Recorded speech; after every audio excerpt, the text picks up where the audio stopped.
have Jamie with early education. Jamie Schmidt with the Iowa Association for the Education of Young Children, Iowa AUIC. My question is in regards to the child care crisis. Like many parts of the country, Iowa is in a child care crisis. Communities across the state are suffering because parents can't afford or find reliable child care. Here's some facts for you. Within the past 5 years, Iowa has lost over 40% of its registered child care providers. The average annual cost of child care is nearly the same as college tuition at the University of Iowa. In 2016, close to 18,000 parents were reported to quit a job, not take a job, or change a job because of child care issues. When parents have to leave their job or unable to work due to child care issues, this causes a ripple effect in our communities. On your website, you mentioned closing the skill gap, but skilled workers still need to be able to afford and access quality child care before they can even work. When the Iowa Women's Foundation conducted research in communities across the state, they found child care was the biggest barrier, not lack of jobs or skills. As president, what actions would you take to ensure that all families have access to affordable and reliable child care and early education so that children can be prepared for school and parents can work? I'm so glad you asked the question. And as I said in my opening comments, there's been a lot of focus on the student debt crisis that's going on in this country, which is appropriate.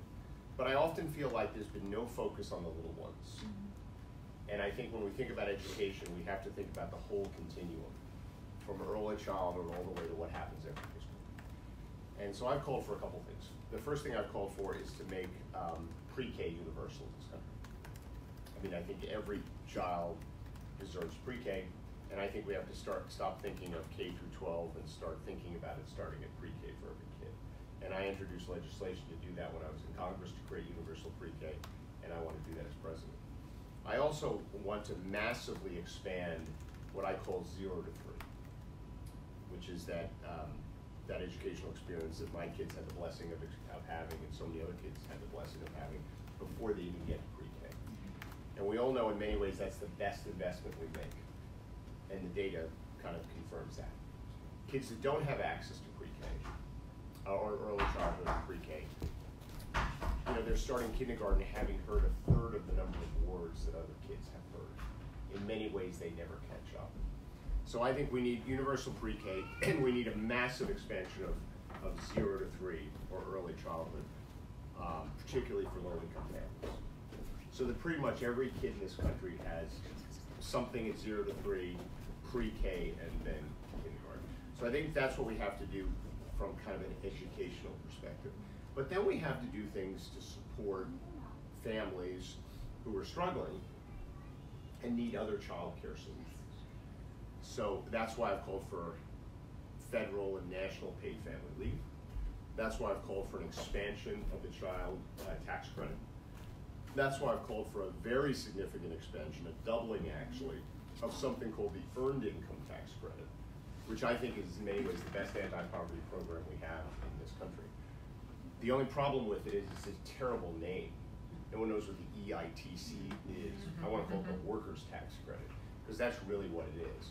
And a combination of raising the minimum wage, expanding the Earned Income Tax Credit to touch more families, and provide greater tax relief, or it's really payments to them, and then having paid family leave, you see a scenario where everyone has a living wage in this country, which includes their ability to afford their child care. And that's where the child tax credit also helps. So I think all of those things working together, expansion of early childhood, 0 to 3, massive expansion of it, universal pre-K, and then doing things to help the families with the Earned Income Tax Credit expansion, child tax credit expansion, raising the minimum wage, and paid family leave, you suddenly create a dynamic where working families with young children can give their kids the support they need when they're young, where kids get off to the start that they deserve in life, and where people can kind of support their families without having 2 or 3 jobs, which takes away from the time they spend with their kids. And I think strengthens families. So that would be my plan.